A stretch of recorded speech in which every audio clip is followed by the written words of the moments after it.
제목은 욥의 첫 번째 답변이라고 되어 있지만 사실은 빌다스의 발언에 대한 욥의 첫 번째 발언입니다. 엘리바스의 발언에 대해서 욥이 답변을 하고, 그리고 오늘 빌다스의 발언에 대해서 욥이 또 답변하는 것이 욥기 9장인 것을 보게 됩니다. 우리가 살아가는 삶에 있어서 가장 중요한 것이 무엇일까요? 라고 질문하면 여러분 많은 대답들을 할 수 있을 것입니다. 여러분 우리의 인생 가운데 가장 근본적이고 최우선적인 것이 무엇이냐고 이렇게 질문하면 어떤 대답을 하시겠습니까? 여러분 세상의 사람들의 관심사는 잘 먹고 내가 살아가는 삶의 자리에서 한번 걱정 없이 살아봤으면 좋겠다는 것, 혹시라도 모를 질병에서 벗어나서 건강하게 살아가는 것, 자녀들이 바르게 자라고 하는 모든 일을 잘되고 형통하기를, 전쟁과 또한 천재지변이 없이 평안하게 살아갔으면 좋겠다는 것이 세상 사람들이나, 아니 교회 다니고 예수 믿는 사람도 똑같은 그런 관심 가운데 살아가고 있는 것을 보게 됩니다. 우리가 육신의 호흡을 하며 살아가는 이 세상 가운데 살아가는 날까지 우리가 실험하며 계속해서 문제 앞에 놓여야 될 것이 무엇인가를 생각해 보십시오. 많은 것이 있을 것입니다. 근데 가장 중요한 한 가지만 이야기하라고 하면 우리는 우리의 영혼의 문제를 생각해 봐야 되는 것입니다. 영혼의 문제가 삶에서 겪는 일상사가 아니라 인간의 눈에 감추어진 비밀이 되기 때문에 우리는 영혼에 대한 관심을 경홀히 여기는 것도 보게 됩니다. 우리가 가시적인 세상 것에만 관심을 갖고 사랑을 쏟는 것은 세상의 가치가 우리를 지금 지배하고 있기 때문에 그렇습니다. 바울은 에베소 2장 1절에 인간은 죄와 허물로 죽었던 존재라고 딱 못을 박아놨습니다. 영적으로 죽은 인간이 하늘의 신령한 가치를 알 수 없으면 당연한 것입니다. 그래서 성경만이 인간이 가진 가장 소중한 가치가 무엇인가를 우리에게 알려줍니다. 그래서 인간의 죽음의 실상을 우리에게 말해주면서 우리가 영원히 살아갈 수 있는 길이 있다는 것을 성경은 우리에게 가르쳐주고 있는 것입니다. 그렇지만 사람들은 영원한 영생에 대한 관심은 별로 갖지 않습니다. 이 땅에서 오직 잘 먹고 잘 사는 것. 그래서 바로 고린도후서 4장 4절에서 세상의 권세를 가진 사탄, 곧 이 세상의 신이 불신자들의 마음을 혼미하게 하여 그리스도의 영광의 복음을 광채가 비치지 못하게 하는 것 때문이라고 그렇게 딱 이야기를 했습니다. 여러분 인생의 근본적인 우선적 문제를 제기하는 것은 오직 성경입니다. 인생에서 가장 중요한 문제가 무엇인가를 얘기하고 있는 것입니다. 성경은 이런 특정한 문제를 제기하며 그에 대한 해답을 제시하는 것이 복음이며 예수 그리스도라고 그렇게 얘기하는 것입니다. 교회는 성경의 가르침을 쫓아 세상의 가치와 혼란 속에서 잊혀지고 매몰되어가는 사람들의 주의를 환기시키고 사람들에게 복음의 가치를 알리는 것을 사명으로 삼는 것이 바로 교회라고 얘기하는 것입니다.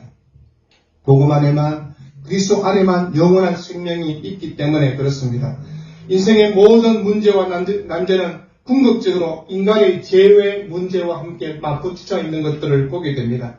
그리고 이 문제 해결은 죄의 족쇄를 풀지 않고서는 절대 불가능하다고, 동시에 오직 예수 그리스도를 통하지 않고서는 이루어질 수 없는 문제라고 얘기하는 것입니다. 예수를 통해서 죄의 족쇄를 푸는 것이 개인적 구원이지만 우리의 삶에서 가장 결정적으로 중요한 것은 예수님을 통해서 하나님과의 관계를 회복해가는 삶을 얘기하는 것입니다. 인간이 결코 피할 수 없는 문제, 부딪힐 수밖에 없는 것이 있다는 것은 하나님 앞에 우리가 서야 되며 하나님 앞에 심판대 앞에 서야 될 그날이 있다는 것을 얘기하는 것입니다. 그날에 우리의 모든 죄가 드러날 것이며 우리의 인생의 모든 문제가 하나님 앞에 적나라하게 드러날 그날이 있다는 것입니다. 그때 하나님은 사랑의 하나님이 아닌 진노와 심판의 하나님으로 그렇게 심판받게 될 그날이 있다는 것입니다. 욥도 이것을 너무나 잘 알고 있었습니다. 그래서 9장 이전에 인생이 어찌 하나님 앞에 어려우라고 욥이 대답을 하지만 욥의 전체 대답의 핵심을 되는 이런 말입니다. 이 질문은 엘리바스가 한 것입니다. 4장 10절에 인간이 하나님보다 어려울 수 있겠으며 사람이 창조주보다 깨끗할 수 있겠느냐는 그 질문 앞에 당연히 아니라는 것입니다. 인간은 어렵지도 깨끗하지도 못합니다. 그런데 욥은 자기가 어렵다고, 내가 왜 이렇게 고난을 받을 만큼 죄를 지은 것이 없다고, 하나님의 어려우심 앞에 뭔가 문제가 있는 것이라고, 그렇지 않고서는 이런 일이 내게 결코 벌어질 수 없는 일이라고 욥이 얘기하고 있는 것입니다.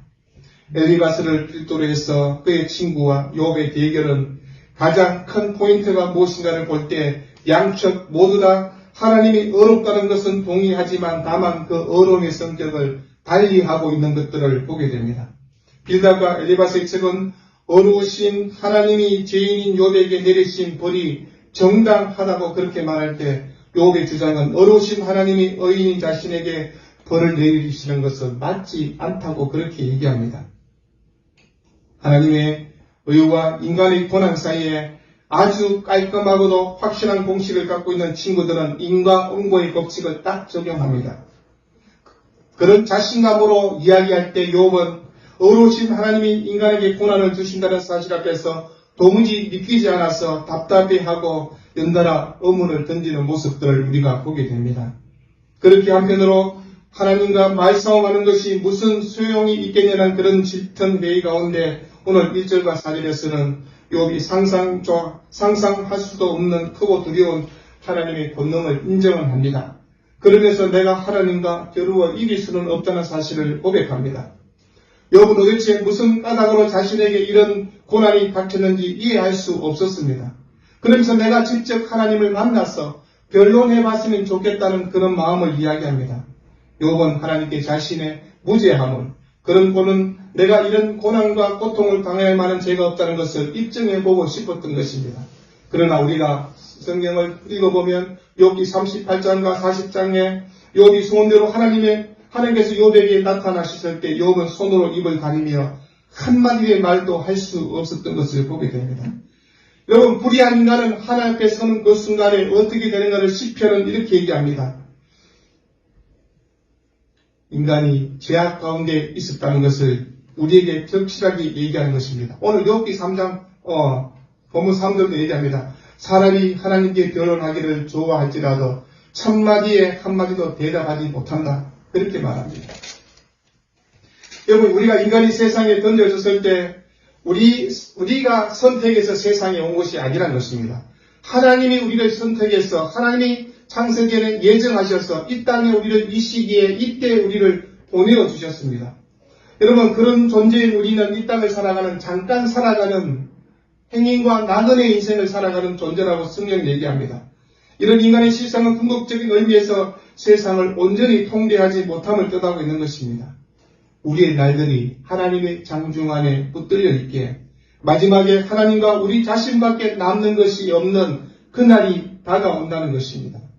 인간이 보이지 않는 하나님을 회피하리라도 하나님을 만날 수밖에 없다는 것입니다. 오늘 본문 5절과 10절에서는 창조주이시며 전능자신 하나님의 강력한 사역을 생생하게 묘사하고 있습니다. 5절에 산을 무너뜨리고 옮기신다는 것은 하나님께서 지진이나 땅의 지각 변동을 가리키는 것입니다.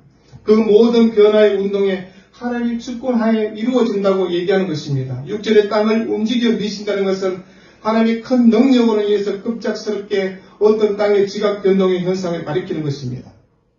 하나님의 사역은 절대적인 권능으로 이루어졌다는 것입니다. 7절에 해가 뜨지 못하게 하신다는 것은 태양이 매일 아침에 떠오른 것은 하나님께서 그렇게 명하셨기 때문이지, 만약 하나님께서 새로운 명령을 하신다면 태양은 떠오르지 못하거나 중간에 멈추거나 아니면 없어질 수 있다는 것을 얘기하는 것입니다. 별들을 거두시면 말은 하나님께서 별들을 하늘 창고에 몰아넣고 자물쇠로 굳게 잡아 담그셨다는 것으로 하나님께서 그렇게 하시면 하늘의 별들은 더 이상 반짝일 수 없다는 것을 얘기하는 것입니다. 8절에 하늘을 펴시면 것은 창조주의 강력한 능력을 보여주는 성경적 표현 중 하나입니다. 하늘을 마치 겉에처럼 다루신다는 것을 얘기하고 있는 것입니다. 바다 물결을 밟으신다는 것은 바다의 거센 파도를 제어하신다는 말로서 하나님의 주권은 하늘에서 마찬가지로 바다에서도 절대적으로 드러난다는 것을 얘기합니다. 9절 말씀에 북두성과 삼성과 남방의 미시를 만드셨다는 것은 북두성은 큰 곰 별자리를 얘기합니다. 삼성은 오리온 별자리를, 묘성은 황소 별자리를, 남방의 미시는 여름철에 나타나는 12궁 별자리를 가리킵니다. 밤하늘을 아름답게 수놓고 있는 이 모든 별자리가 역시 하나님의 작품이란 것입니다. 10절에 청량할 수 없는 큰일과 셀 수 없는 귀한 일들을 행하신다는 것은 하나님께서 하시는 모든 일들은 인간의 지혜를 초월하여서 아무것도 없는 데서 만물을 창조하시고 그것을 다스리며 창조주의 섭리로 피조물인 인간의 지혜를 벗어나는 것이라고 얘기하고 있는 것입니다. 그러면서 11절과 13절에 계속해서 욥은 하나님의 절대 주권과 관련해 세 가지 사실을 말하고 있습니다. 11절에 눈에 보이지 않는 하나님의 속성으로 하늘 전체의 움직임이나 대자연의 생동적인 변화를 볼 때 하나님께서는 만물을 다스리는 것이 확실하지만 하나님은 영이심으로 육적인 눈으로 볼 수 없다는 것입니다. 12절에 거스를 수 없는 권능을 통해 하나님께서는 절대 주권을 가지신 분으로 모든 것을 주실 수도 빼앗을 수도 있다는 것입니다. 13절에 정할 수 없는 진노는 하나님의 심판을 우리에게 가르치고 있습니다. 그래서 시편 139편 7절에 내가 주의 영을 떠나 어디로 가며 주의 앞에서 어디로 피하리까? 내가 하늘에 올라갈지라도 거기 계시며 서울에 내 자리를 펼지라도 거기 계시니이다. 내가 새벽 날개를 치며 바다 끝에 가서 거주할지라도 거기서도 주의 손이 나를 인도하시며 주의 오른손이 나를 붙으시리다고 그렇게 말하고 있는 것입니다. 우리가 주님 앞에 피할 수 있는 곳이 어디에 있겠습니까? 모든 사람이 불가피하게 마주칠 수밖에 없는 단 하나의 질문은 이것입니다. 우리가 언제 알지 못하는 그날에 하나님 앞에 서는 그날이 있다는 것입니다. 어려우신 하나님 앞에 심판을 받을 그날이 있다고 얘기하는 것입니다. 우리가 살아가는 인생에 대한 평가는 마태복음 5장 21절에 잘하였도다 충성된 종아 네 주인의 기쁨에 참여하라는 말씀을 들을 수 있도록 우리는 하나님 앞에 온전한 믿음과 충성의 삶을 살아야 되는 것입니다. 만약 그렇지 못하면 주님은 우리를 향해서 내게 떠나가라 나는 너를 도무지 알지 못하는 말씀을 듣게 되는 그날이 있다는 것을 얘기하는 것입니다. 여러분 세상에 여러 많은 종교들이 있지 않습니까? 많은 종교들은 다 선한 삶을 요구하고 있습니다. 선한 삶을 살기 위해서 최선을 다하라고 선행을 해야 한다고 그렇게 가르치고 있습니다. 한국의 가장 많은 종교라고 얘기하는 불교에서도요. 인생의 삶이 업보라 그렇게 얘기하고 있습니다. 업보는 말은 이 땅에서의 인간의 행위를 뜻하고 있는 것입니다. 그래서 업보는 결과를 낳는데 좋은 씨앗이 좋은 수확을 나쁜 씨앗이 나쁜 그 수확을 거두게 하듯 모든 결과는 반드시 원인이 있다는 인과응보의 법칙으로 그렇게 얘기합니다. 물리적 영역에서는 작용과 반작용의 법칙처럼 도덕적 영역에서는 도덕적 인과율이 이것이 업보라고 얘기하는 것입니다. 그래서 불교는 선을 강조합니다. 착한 일을 하라고. 그래서 작은 동물도 죽이지 말라고. 이건 그렇지만 아무리 작은 돌멩이도요 물에 빠집니다. 그렇지만 아무리 큰 돌도 큰 배에 실리게 되면 빠지지 않는 것처럼 불교는 이렇게 가르칩니다. 인간은 자신의 죄과를 넘어서는 선을 행할 때 자신의 업보를 해결할 수 있다. 그렇게 말합니다. 여러분 정말 그런가 위해서 한번 생각해 보십시오. 불교의 가르침대로 간과한 점이 있다면 우리가 인간에게는 죄의 도를 옮길 만한 온전하게 실을 만한 배가 없다는 것을 그들은 모르고 있는 것입니다. 얼마나 착한 일을 하면요. 얼마나 선을 행하면 큰 배를 옮길 만한 그런 착한 일을 할 수 있겠습니까? 죄의 무게는 너무나 무겁기 때문에 인간의 힘으로 인간의 지혜로는 해결할 수 없는 것입니다. 죄는 그만큼 무겁고 크다고 얘기하는 것입니다. 그래서 9장 20절에 가령 내가 어려울지라도 내 입이 나를 정죄하리니 가령 내가 온전할지라도 나를 정죄하시리라고 얘기합니다. 저는 인간이 어려움을 드러내려고 그렇게 열심을 내고 그래서 하나님 앞에서 죄 없이 순전하다고 주장할지라도 자신의 입이 스스로 정죄하게 된다는 것을 얘기하는 것입니다. 바로 인간의 양심이 바로 자신에게 심판과 기준이 된다고 지금 그렇게 얘기하는 것입니다. 아무리 합리적이며 이론적이며 지적 삶의 모습과 근거로 어려움과 순전함을 주장할지라도 우리 안에 한 목소리가 있는데 우리 자신을 정죄하는 것이 바로 양심이라는 것입니다. 내적 감시자가 우리에게 있다는 것을 얘기하는 것입니다. 다른 사람은 몰라도 내가 내 양심 앞에서는 부끄러움이 있다는 것을 사람은 다 깨우칩니다. 인간은 하나님과의 법정에서 공방을 벌여도 전능하신 하나님 앞에서 나약한 자신은 한마디로 제대로 대답할 수 없는 존재인 것을 얘기하는 것입니다. 그래서 하나님이 자기의 항변을 듣고 고개를 돌리셔서 자기 말에 귀를 기울여 주신다 해도 답이 없는 것입니다. 욥도 하나님 앞에 결코 어려울 수 없다는 것을 얘기하는 것입니다. 하지만 지금 욥은 하나님과 논쟁하기를 마다하지 않는 것을 보게 됩니다. 서슴없이 하나님께 의문을 던지고 대답을 강청하며 하나님을 이해할 수 없다고, 그래서 9장 10절에 청량할 수 없는 큰 일을, 셀 수 없는 귀한 일을 행하셨다는 그런 말에서 욥은 지금 딜레마에 빠져 있는 것입니다. 청량할 수 없는 하나님의 섭리는 하나님의 신비이며, 그러나 그 신비로 욥이 하나님을 찬양하게 만들기보다는 부정적이고 혼란스러운 수수께끼가 그렇게 느껴지고 있는 것입니다. 정녕 어려우신 하나님이 이렇게 행할 수 있는 것인가? 하나님의 어려움은 포기된 것인가? 아니면 하나님을 다시 규명하고 규정해야 되는가? 친구들은 그런 욥을 향하여 참담하다고 그렇게 난리를 치고 있습니다. 그러니 욥은 이러지도 저러지도 못하는 상황 속에 빠져 있습니다. 옴짝달싹 못하는, 이리 가지도 저리 가지도 못하는 욥의 궁색한 처지가 9장 곳곳에 포진되어 있는 것들을 보지 않습니까? 9장 40절에 내가 눈 녹은 물로 몸을 씻고 잿물로 손을 깨끗이 할지라도, 29절에 내가 정죄함을 당할진대 어찌 헛되이 수고하리이까. 욥은 육신을 아무리 깨끗이 씻어도 자신이 깨끗이 못한 존재인 것을 말하고 있는 것입니다. 하나님은 우리의 깊은 곳을 통찰하시는 분이시기에 단순히 우리의 행동만을 보시는 것이 아니란 것이라, 우리의 본성, 우리의 죄된 모습, 곧 우리의 마음의 중심과 생각을 다 알고 보시는 하나님이란 것입니다.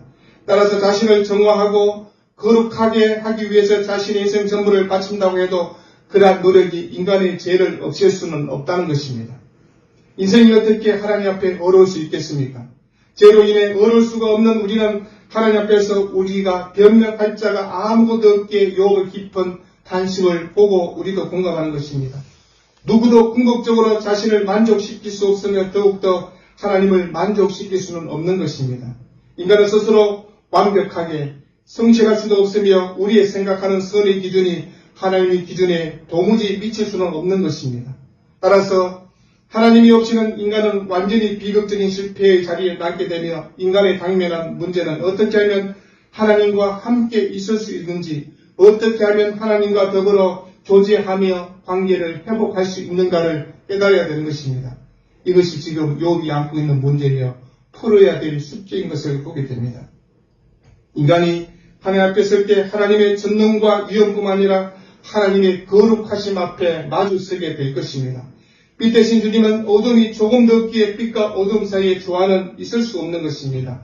진실과 거짓 사이에 타협 또한 없는 것입니다. 죄의 허물로 죽은 우리라고, 그래서 하나님의 거룩한 성품을 잊어버린 회복할 수 없는 죄악 가운데 살았던 우리였습니다. 그러나 거룩한 하나님 앞에 설 수 있는 길을 하나 만들어 놓으셨지 않습니까?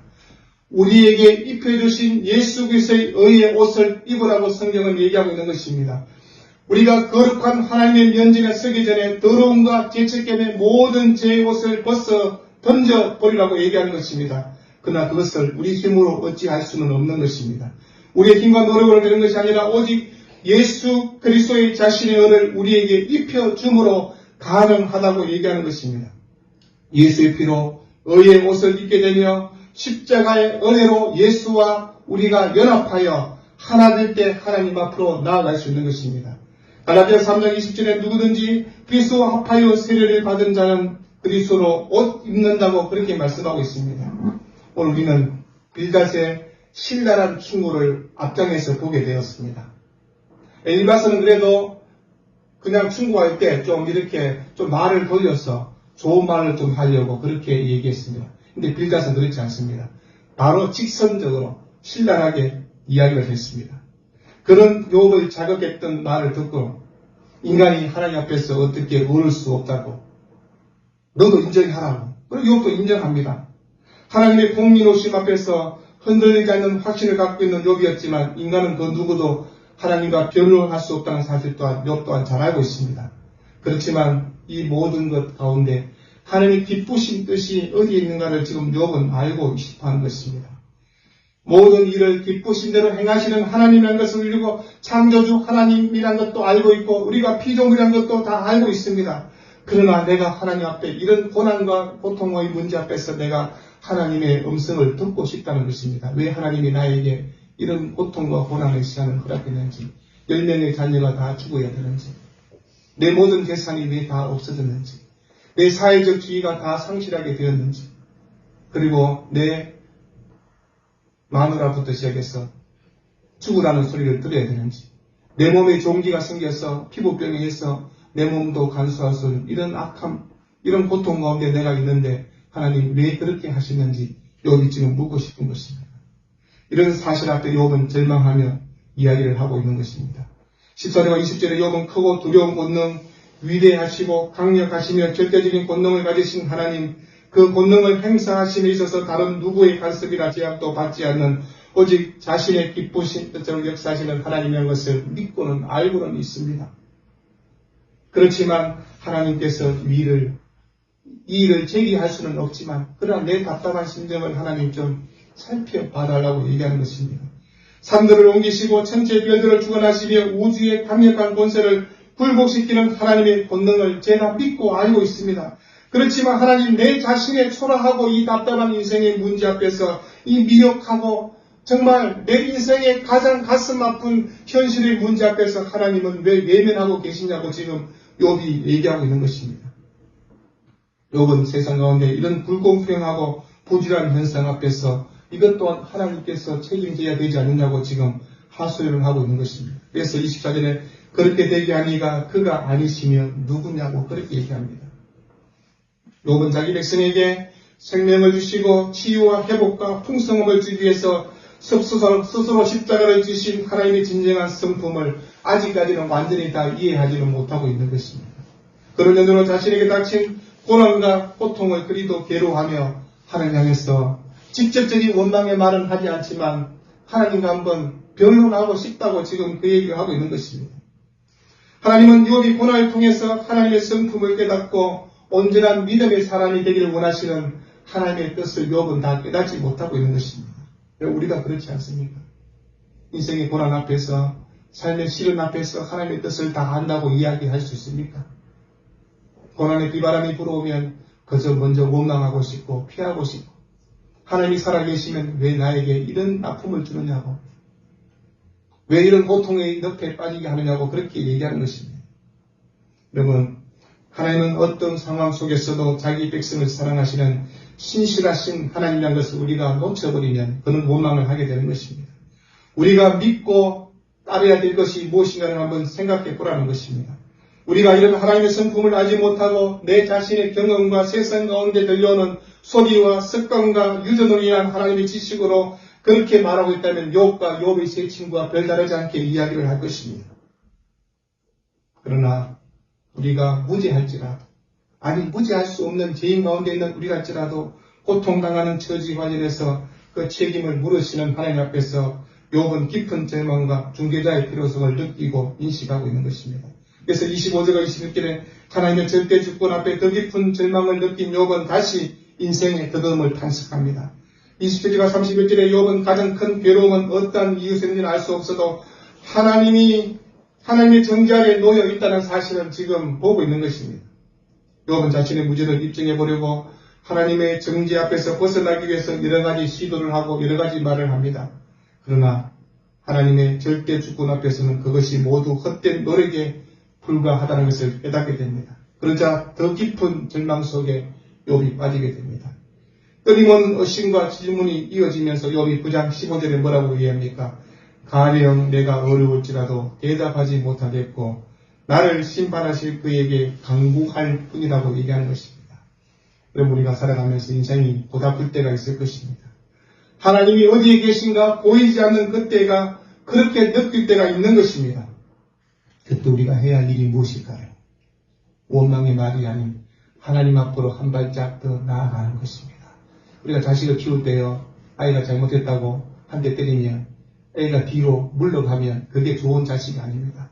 아빠가 한 대 때리면 아빠 앞으로 더 달려오는 아이들, 엄마 앞으로 더 달려와서 아빠 품으로 안기려고 하는 아이들, 그 아이들이 훨씬 더 부모와 자녀의 관계가 더 아름다운 관계인 것을 보지 않습니까? 아빠가 나를 왜 때리는지, 왜 나를 혼내주는지 아는 아이는 아빠 앞으로 다가오는 것입니다. 우리가 왜 하나님 앞으로 나아가야 됩니까? 하나님이 우리의 모든 인생의 주인이 되시고 주권자가 되시기 때문에 그렇습니다. 그래서 오늘 본문 25절과 26절처럼 초고속으로 운행하는 배요 날아가는 새보다 빨리 더 지나가는 인생이지만 우리는 무엇을 하든 하나님 앞에서 덧셈이 되는 것도 없고 무엇을 안 해서 하나님 앞에서 뺄셈이 되는 것도 아닌데라는 생각이 들 때 우리가 할 수 있는 것은 하나님께 간구하고 하나님 앞으로 나아가는 것이라고 지금 욥기를 통해서 우리에게 가르쳐 주고자 하시는 하나님의 음성이 하나님의 뜻이 여기에 있는 것입니다. 여러분 우리가 욥처럼 가족과 친구들과 심지어 아내로부터 매일을 당할 수도 있을 것입니다. 비난을 받는 상황에 그렇게 함께 놓여질 수도 있을 것입니다. 여러분 그럴 때 우리가 하나님에 대한 올바른 신앙을 다시 한번 추스려보는 시간이 되어야 되는 것입니다. 여러분 하나님의 뜻이 우리에게 있다. 고난 가운데 있다 할지라도 고통의 깊은 늪속에 인생의 깊은 풍랑 앞에 내가 놓여 있다 할지라도 지금 사망의 길을 걷는다 할지라도 하나님이 나를 향한 뜻과 계획이 있다는 것을 믿는다면 그 하나님 앞으로 한 발짝 더 나아가는 그런 시간이 되라고 그렇게 우리에게 말씀하고 있는 것입니다. 그런 믿음으로 살아가는 복된 삶이 되기를 우리의 주 이름으로 축원드립니다. 기도하겠습니다. 선하주님, 우리가 때로는 인생을 살다가 인생이 너무나 고달프고 고난 가운데 하나님은 살아계신지 하나님은 나를 도와주시는 분이 맞는가라는 의심이 들 때도 있습니다.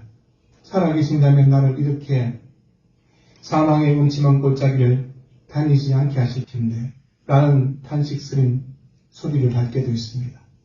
그럼에도 불구하고 이를 붙드시는 하나님의 놀라운 계획과 하나님의 승리와 하나님의 주권을 믿어가도록 하나님이 나를 향한 분명한 계획이 있다는 것을 믿음으로 고백하며 선포하며 하나님 앞으로 한 발짝 나아갈 수 있는 믿음의 성도의 삶이 될 수 있도록 주께서 은총을 베풀어 주옵소서. 하나님 때로는 길이 보이지 않습니다. 때로는 어디인지를 알 수 없어서 사방이 깜깜한 벽처럼 느껴질 때도 있습니다. 그럼에도 불구하고 내 인생을 붙드시는 분은 하나님이시며 하나님이 끝까지 내 인생을 책임지시는 아버지라는 것을 고백하며 믿음으로 나아가는 복된 한 주간의 삶이 될 수 있도록 주께서 함께하여 주옵소서. 예수 이름으로 기도합니다. 아멘.